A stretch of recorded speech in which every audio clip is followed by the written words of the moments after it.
Meus queridos irmãos, outra vez estamos estudando a palavra do Eterno e digo para os irmãos que se estiverem ouvindo alguns barulhos aí, é porque os irmãos já sabem como é o nosso dia a dia, né? Onde nós moramos, infelizmente, sempre tem um fundo musical, né? Acho que acontece isso também com vocês aí. Onde vocês moram tem sempre alguém que não consegue escutar o seu som sozinho e quer transmitir para os outros, né?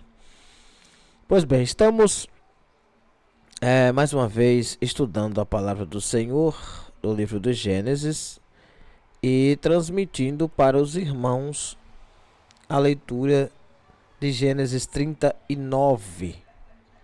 Gênesis 39 a seguir. Lembrando aos irmãos que nós já temos aí 39, 38 capítulos do livro de Gênesis. Estamos no 39º e creio que os irmãos tenham aprendido alguma coisa até o dia de hoje. A leitura é longa, o curso Bíblia Completa tem o intuito de nos acompanhar a vida inteira. E lembrando que o profeta, o professor, a pessoa que lhe instrui, ele não detém o conhecimento, ele é iluminado. Então sempre pode cometer erros, sempre pode ter falhas, sempre pode interpretar errado. Isso vai ser normal. Tá certo, irmãos? Então prestem atenção na palavra e vamos absorver em nome de Jesus. E José foi levado ao Egito e Potifar, eunuco de Faraó, capitão da guarda, varão egípcio, comprou da mão dos ismaelitas que o tinham levado lá. E o Senhor estava com José, e foi varão próspero, e estava na casa de seu senhor egípcio. Vendo, pois, o seu senhor, que o Senhor estava com ele, e que tudo o que ele fazia, o Senhor prosperava em sua mão, José achou graça aos seus olhos, e servia-o, e ele o pôs sobre a sua casa, e entregou na sua mão tudo o que tinha. E aconteceu que desde que o pusera sobre a sua casa e sobre tudo o que tinha, o Senhor abençoou a casa do egípcio por amor de José. E a bênção do Senhor foi sobre tudo o que tinha, na casa e no campo. E deixou tudo o que tinha na mão de José, de maneira que nada sabia do que estava com ele, a não ser o pão que comia.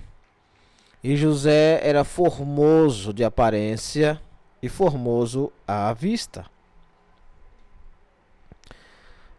Perceba aqui que quando aparece aqui, a não ser do pão que comia, é porque sempre foi costume de alguém que está numa monarquia. Um monarca é uma pessoa que está sentado num trono e que nem sempre divide o seu poder, né? Então eles estão lá na monarquia, tem um monarca, que é o príncipe do Egito, o rei do Egito, o faraó, e tem os seus ricaços, né? Tem os seus súditos ricos, né? E este eunuco, ele era casado. Veja que é diferente das outras nações, por exemplo, a nação da Assíria, a nação da Babilônia, né? As nações da Babilônia ali do lado do rio Nilo, eles tinham o costume de castrar os eunucos, né? Mas aqui no Egito nós vemos que o faraó tem um eunuco que é casado, tem uma família e tal. E observe que José, quando chega no Egito, é levado pelos ismaelitas, que são seus parentes, filhos de Ismael, parentes do seu avô, primos, né? De segundo grau, mas E eles vendem-no para o Egito. E acontece que quem o compra é um eunuco e o coloca para trabalhar. Mas percebe que enquanto José está trabalhando nos seus campos, tanto no campo quanto na cidade, acontece uma coisa extraordinária, porque tudo que José faz, ele prospera. Não é em tudo que toca, tá? É em tudo que ele faz. Ou seja, quando ele se empenha em fazer uma coisa, ele prospera. Então, observando a prosperidade de José, vendo que Deus estava com ele, o que ele faz? Ele coloca-o para administrar a sua casa. O que entra e o que sai passa pela mão de José. E ele administra toda a casa, mas com algumas exceções. Por exemplo, ele não vai permitir que José tenha poder sobre a sua esposa, e também não vai permitir que o alimento que chegue até ele não saiba como foi feito. Então ele vai observar quem está fazendo os alimentos. Por quê? Se os irmãos lembram-se, lá na frente vai acontecer que alguém pecou contra o faraó. São pessoas que eram servidores dos pratos. Não, um padeiro, um copeiro, alguém que administrava ali, quer dizer, mais próximo, mais perto de envenenar alguém. Então, por que que eunuco? O eunuco aqui, Potifar, ele não permite que José sozinho também administre a sua alimentação. Ele tem que saber quem está fazendo, de onde está fazendo, por que está fazendo, quais são os ingredientes, porque facilmente uma pessoa dessa com influência pode ser envenenada. Então veja onde está a destreza, né? É isso que eu quero que os irmãos observem. Vá observando os detalhes da palavra de Deus, os cuidados que a Bíblia tem. E são nesses cuidados, nesses detalhes, que você pode trazer uma palavra diferenciada para a igreja. A mesma palavra, porém, por outro ponto de vista, observando o que ninguém viu. É isso que fará a diferença na sua pregação, tá certo? Então, no versículo de número 6, deixou tudo o que tinha na mão de José, de maneira que não sabia o que estava com ele, a não ser o pão que comia. E José era formoso de aparência e, o que é que diz aí? Formoso também à vista. Quem olhava para José percebia que ele era belo, que ele era uma pessoa bonita, que ele era alguém que era desejável, né? E aconteceu, depois destas coisas, que a mulher de seu senhor, quer dizer, depois de um tempo em que ele já é administrador, em que ele recebeu essa autorização do dono da casa, que a mulher do seu senhor pôs os olhos em José e disse: deita-te comigo. Ela não é só olhou para ele, mas essa questão de pôr os olhos é como Eva, ficar observando e desejando, como Eva fez com a fruta, né? E aconteceu que depois dessas coisas, então ela se aproxima dele e faz o convite para que ele deite com ela. Porém ele recusou e disse à mulher de seu senhor: eis que o meu senhor não sabe do que há em casa comigo, e entregou em minha mão tudo o que tem. Ninguém é maior do que eu nesta casa, nenhuma coisa me vedou, senão a ti, porquanto tu és sua mulher. Como, pois, faria eu este tamanho mal e pecaria? Primeiro, contra quem? Contra Deus.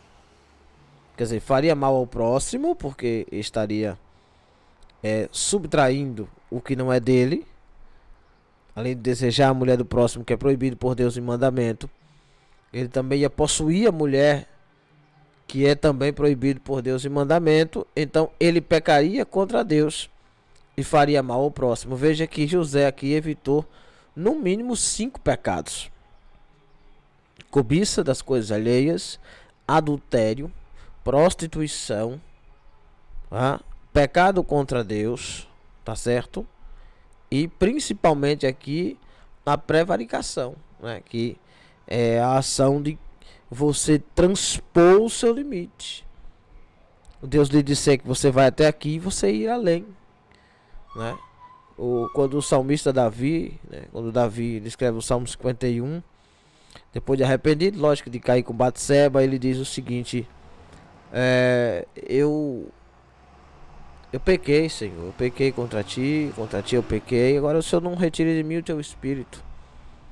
Quando ele estava para cair com Batseba, quando ele cai com Batseba, você não vê esse arrependimento genuíno dele no momento. Quando ele cai em si, depois da parábola de Natã, é que ele vai perceber a besteira que fez. E Deus fala para ele: olha, Davi, se era isso que você queria, se essa mulher sua não está te satisfazendo, eu poderia te dar outra. Isso, veja que Deus estava falando para ele. Se o problema era esse, se estava lhe faltando alguma coisa, você tinha que falar comigo. Lógico que Deus estava usando o hipérbole, né, irmão? Deus não estava abrindo legalidade para prostituição. Mas Deus tolerava aquele ato para que não fugisse das normas, as outras coisas. Entendeu? Então, o que Deus estava explicando para ele era que você deveria ter me consultado. É? Então, todo o desejo do nosso coração, irmãos, deve ser consultado a Deus para saber se é verdade ou mentira aquilo, se eu devo fazer ou não. Em Jeremias 17:12 diz que maldito é o homem que confia em si próprio, no próprio homem, no seu braço, né? Temos que confiar no Senhor. Então, no versículo de número 10 diz: aconteceu que, falando ela cada dia a José, e ele não lhe dando ouvido para deitar-se com ela e estar com ela, veja, nem deitar nem estar. Isso quer dizer que José, para fugir, o que é que ele fazia? Ele não só não se deitava com ela, mas ele fugia dela. Ele se distanciava dela, né? Ele se distanciava. E essa distância é que faz com que o crente não caia, irmão. Tá certo? Se você tem essa queda e você convive o tempo todo com alguém e esse alguém lhe traz desejo ou lhe deseja, não se engane. Se você permanecer do lado dessa pessoa, não mudar de rotina, não mudar de horário, não mudar de espaço, se você permanecer com conversinha, com mensagens, sabe, observando, deixando dizer o coração, não orar contra aquilo ali, ô meu irmão, você vai cair, infelizmente. Tá certo? Você tem que mudar, você tem que fazer alguma coisa. O segredo está aqui. José foge. Por mais que ele tenha que perder o emprego, que ele tenha que perder a liberdade dele, mas ele vai fugir, mas fugir para os braços de Deus e logo depois virá a recompensa. Não se esqueça do que Tiago disse no capítulo 4, versículo 7. Porque nós precisamos chegar a Deus para Deus chegar a nós. Aí nós podemos fugir do diabo, resistir ao diabo. Que a fuga do diabo é a resistência a ele. Só que Salomão também vai escrever o seguinte, que da mulher adúltera nós não podemos encarar, nós devemos fugir. Entendeu? Então o diabo nós podemos resistir e ele foge. Mas a mulher não há resistência. A mulher só fugindo, irmão. Só fugindo. Por quê? Porque o inimigo vai usar aquilo ali como estratégia para alimentar nossa carne. E no dia da nossa fragilidade espiritual, ele vai nos derrubar. Tá certo? Então, foge. Corre enquanto há tempo, apaga o número, quebra o chip, troca de celular, muda de cidade, faz qualquer coisa para que isso não venha atingir. Tá? Para que você não vá bater de frente. Jesus não disse, deixa o mal vir que eu resisto. Não, ele disse assim, ó, não nos deixeis cair em tentação e livrai-nos do mal. Jesus orando disse que é para que o mal não venha. Nem me deixe cair em tentação, ou seja, não me induza, né? No sentido original da palavra, não me induza, não me conduza, não me coloque diante de uma tentação, porque eu não aguento, não suporto. Mas me livre deste mal. Já certo? E mal ali que aparece na oração de Cristo é com L, de maligno, malignidade, maldade, né?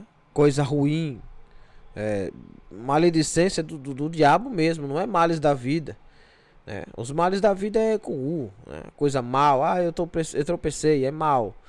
Eu caí, é mal. Me falaram alguma coisa, isso é mal, com U. Mas o mal com L vem de maligno, de Satanás. Tá certo? Então observe que ela vai armar uma estratégia. Você vê que o ambiente em que ele está já não comporta mais um cristão. Já não dá mais para ele viver ali. Sucedeu num certo dia, versículo 11, que veio à casa para fazer o seu serviço e nenhum dos da casa estavam ali. Nenhum dos da casa estava ali. Por quê? Porque a mulher já armou a arapuca. E ela lhe pegou pela sua veste, dizendo: deita-te comigo. E ele deixou a sua veste na mão dela e fugiu e saiu para fora. Veja que a Bíblia usa aqui no versículo 12 uma coisa chamada de pleonasmo, ou pleonasma, se você preferir. É usado na língua portuguesa. Subir para cima, descer para baixo, entrar para dentro. Sabe? Isso é um pleonasmo, que é para enfatizar, por exemplo, quando Jesus diz lá em João 11, né, Lázaro, sai para fora, vem para fora. Quer dizer, sair já dá a ideia de que é para fora. Só que não é bem assim que a Bíblia diz. Quando a Bíblia nos mostra esse pleonasmo, é para dar um sinal de distanciamento entre nós e aquilo que acabou de sair, ou de onde acabamos de sair. Dá para entender? Então, por exemplo, quando nós dizemos assim: fulano saiu, mas saiu para onde? Ele está no batente? Ele está à frente da casa? Não diz. Mas a Bíblia sempre usa onde quer que a pessoa esteja. E entrou na caverna e saiu da caverna, como diz sobre Elias. E saindo Lázaro da caverna onde estava. E veja que ele saiu de onde estava, da caverna de onde estava, distanciou-se. E indo eles até o sepulcro, entrou no sepulcro. Né? Veja que a Bíblia ela sempre enfatiza o espaço físico onde a pessoa está, para que não haja confusão. E aqui, veja que saiu para fora, quer dizer, ele não só saiu e tomou uma distância daquele lugar, curto espaço de tempo, mas ele abandonou aquele espaço físico onde estava. Tem que abandonar, irmão. É esse ponto aqui. E ela pôs a sua veste perto de si, até que o seu senhor veio à sua casa. Veja que quando ele volta, quando o marido dela volta, ela está com as vestes de José ao seu lado, né? E então falou-lhe conforme as mesmas palavras, dizendo: veio a mim o servo hebreu que nos trouxesse para escarnecer de mim. Veja que ela inverte a coisa, né? As palavras que ela diz é como se José tivesse dito para ela para se deitar com ela. Ela inverte as palavras. Ela induz o dono, o marido dela, o esposo dela, a imaginar de que era José que estava dando em cima dela. E aconteceu que, levantando eu a minha voz e gritando, ele deixou a sua veste comigo e fugiu para fora. Outra vez, fugiu para fora. E aconteceu que, ouvindo o seu senhor as palavras de sua mulher, que lhe falava, dizendo: conforme essas mesmas palavras me fez teu servo, a sua ira se acendeu. E o senhor de José o tomou e o entregou na casa do cárcere, no lugar onde os presos do rei estavam presos. Assim esteve ali na casa do cárcere. E agora José vai para mais uma cisterna, né? Para mais um poço, né? Veja que ele só vai descendo. A ladeira de José só vai descendo, né? O Senhor, porém, estava com José. Olha a diferença. Estendeu sobre ele a sua benignidade e deu-lhe graça aos olhos do carcereiro mor.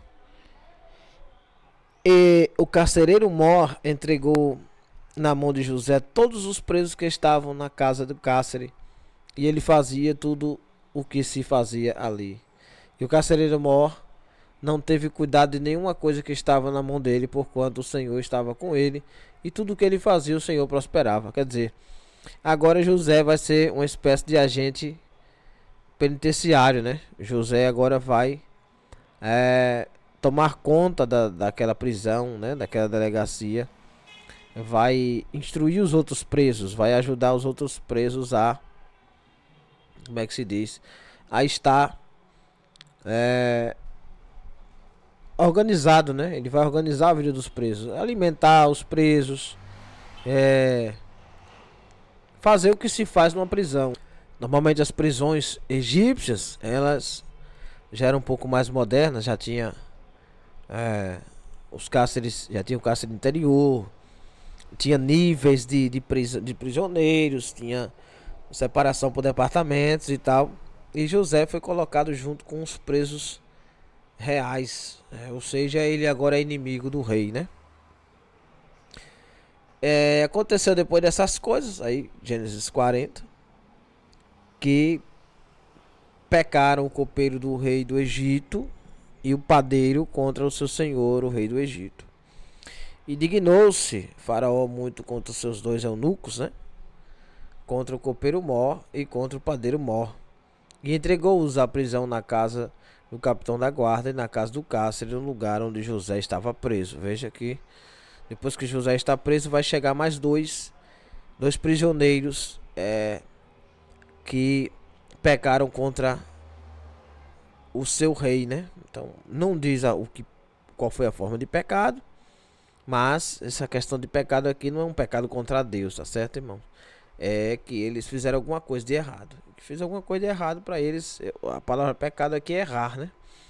Errar o alvo, fazer o que é errado. Então eles estavam ali muitos dias, né, na prisão. E foi colocado ali, né, o versículo 4, o capitão da guarda pô-los a cargo de José para que os servisse.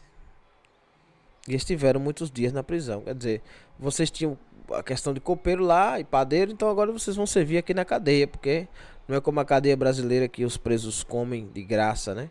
Mas eles tinham que trabalhar para poder manter-se ali, né? E ambos sonharam um sonho, cada um o seu sonho na mesma noite, cada um conforme a interpretação do seu sonho. O copeiro, o padeiro do rei do Egito, que estavam presos na casa do cárcere. E fez José a eles pela manhã, né? E estavam ali turbados, né? E vocês vão ver que no versículo de número 9, ele começa contando: olha, então contou o copeiro Mor o seu sonho a José e disse: eis que em meu sonho havia uma vide diante de minha face, e na vide 3 sarmentos, e estava como que brotando, a sua flor saía e os seus cachos amadureciam em uvas. E o copo de Faraó estava na minha mão, e eu tomava as uvas, espremia no copo de Faraó, e dava o copo na mão de Faraó. Então disse-lhe José: essa é a sua interpretação, os 3 sarmentos são 3 dias. Dentro ainda de 3 dias, Faraó levantará a sua cabeça e te restaurará ao teu estado, e darás o copo de Faraó na sua mão, conforme o costume antigo, quando era seu copeiro. Aí José, o que é que José pensa? O que é que José pensa?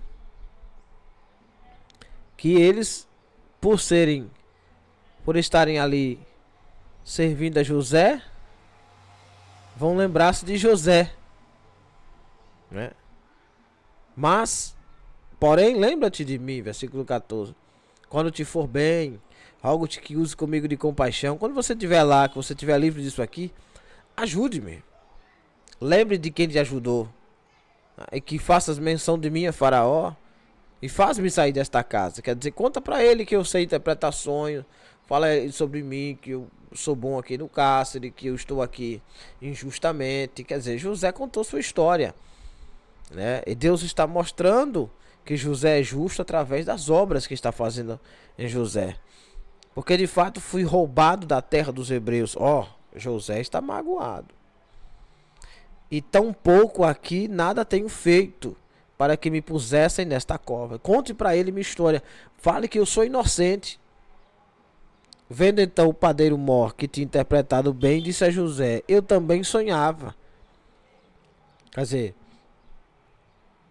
veja que José agora vai ter que interpretar o sonho do padeiro, mas vai ter que contar a verdade também. Eu também sonhava, e eis que 3 cestos brancos estavam sobre minha cabeça. E eu vou ler aqui para encerrar, para eu explicar para os irmãos o que é uma interpretação de sonhos, tá certo? E no cesto mais alto havia de todos os manjares de Faraó, obra de padeiro, e aves o comiam no cesto de sobre a minha cabeça. Então respondeu José e disse: essa é a sua interpretação. Os 3 cestos são 3 dias. Dentro ainda de 3 dias, Faraó levantará sua cabeça sobre ti e te pendurará num madeiro. Ó, prestou atenção? E as aves comerão a tua carne de sobre ti. Alguém falou assim, uma vez falaram assim, não, porque Jesus foi crucificado, porque era de costume dos romanos crucificar as pessoas. Foi Roma que inventou a crucificação, o madeiro, que nada, no Egito antigo. Veja, você está lendo aí o versículo 19 de Gênesis 40.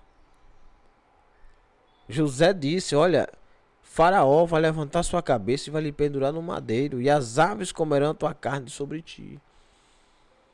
Esse negócio de crucificação, de pendurar no madeiro, não é aquele negócio bonito que corta uma árvore e estende as mãos. Não. Pegavam qualquer pedaço de madeira que tivesse, qualquer árvore que cortasse, que desse para pendurar alguém, eles penduravam. Não tinha isso não, irmão.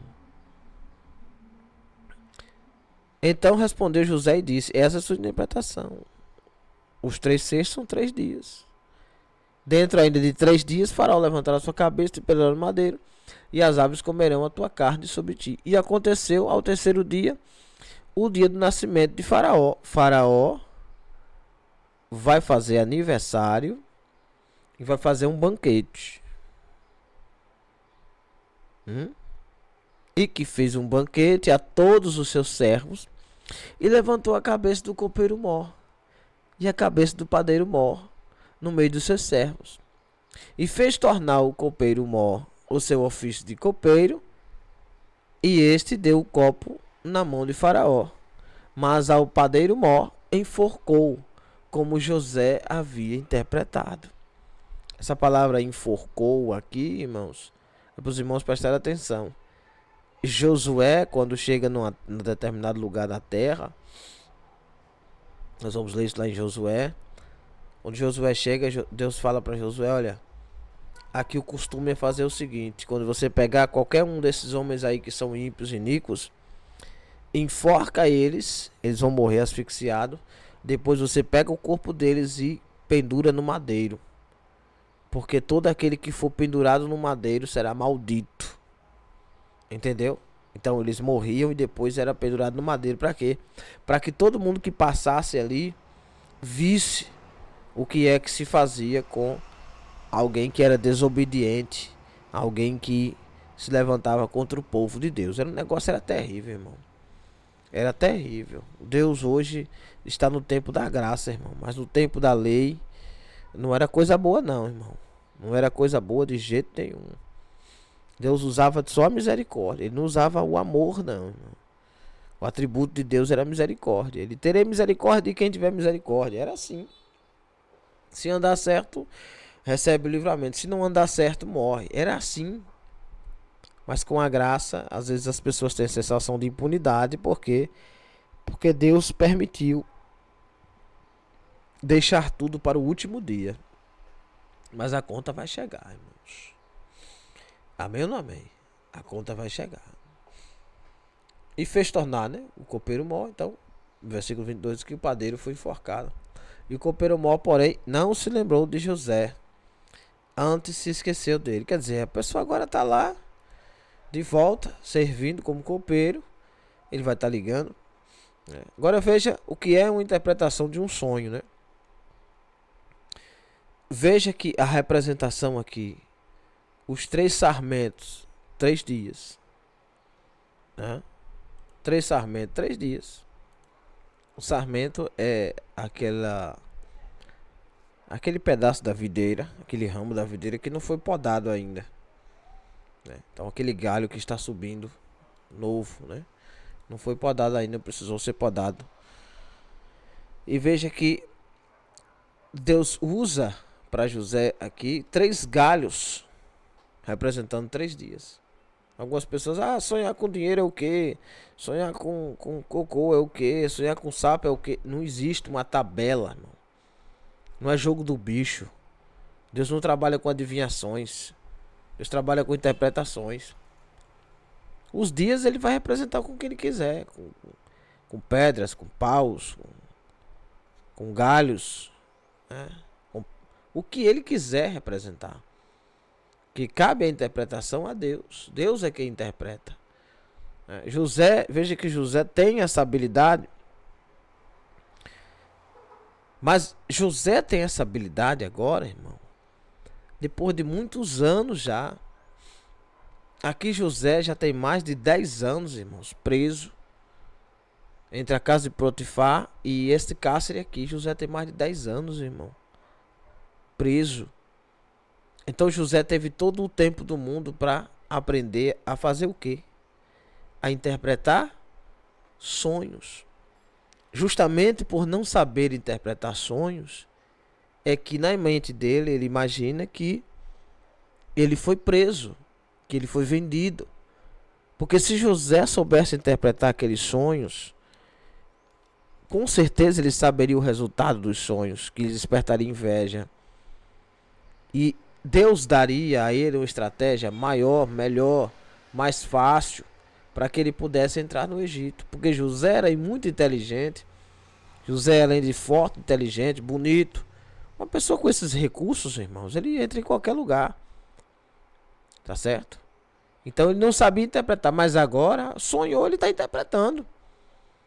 Veja que como Deus faz as coisas. Lá atrás ele foi prejudicado, espiritualmente falando.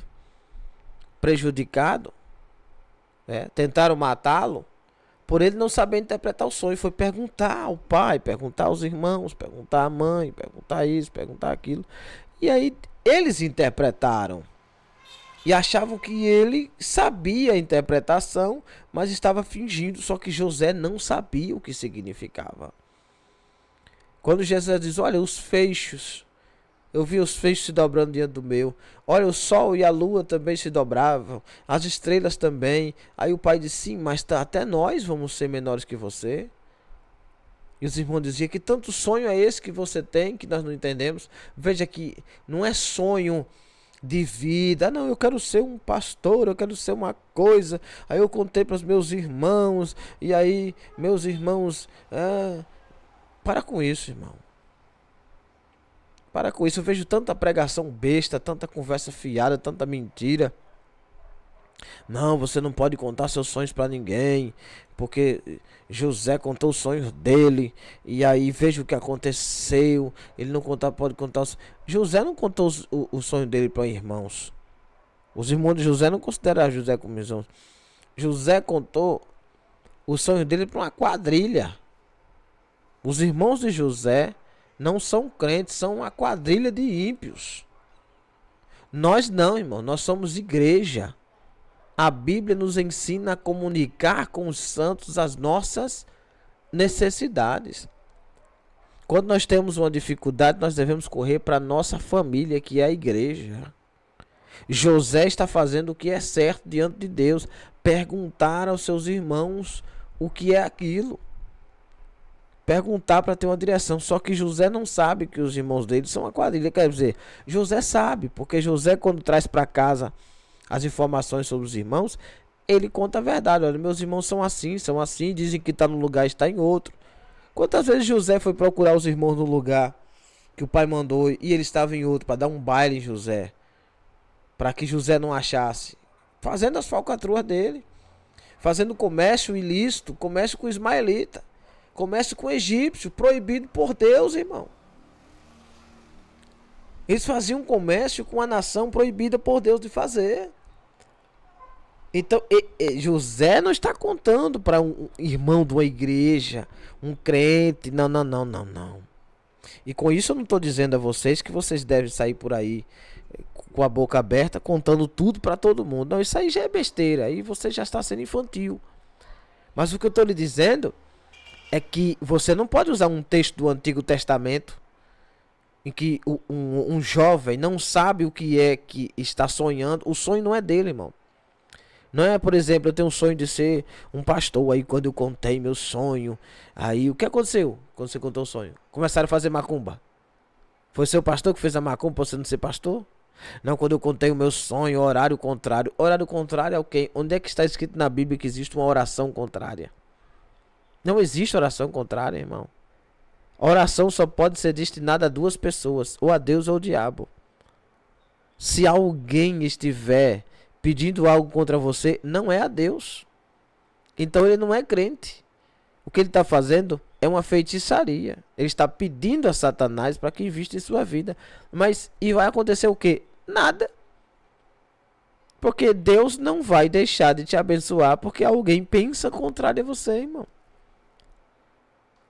Porque aí eu vejo esse Bruno Leonardo aí, esse de boca aberta. Fica o tempo todo, não, porque a inveja é isso, porque a inveja é aquilo. Como se a inveja fosse uma pessoa. A inveja é um sentimento. Um sentimento que pode ser tanto abrasado, aquecido, como pode ser morto. Uma pessoa pode começar a ser invejosa do dia para a noite e a pessoa pode deixar de ser invejoso do dia para a noite, irmão.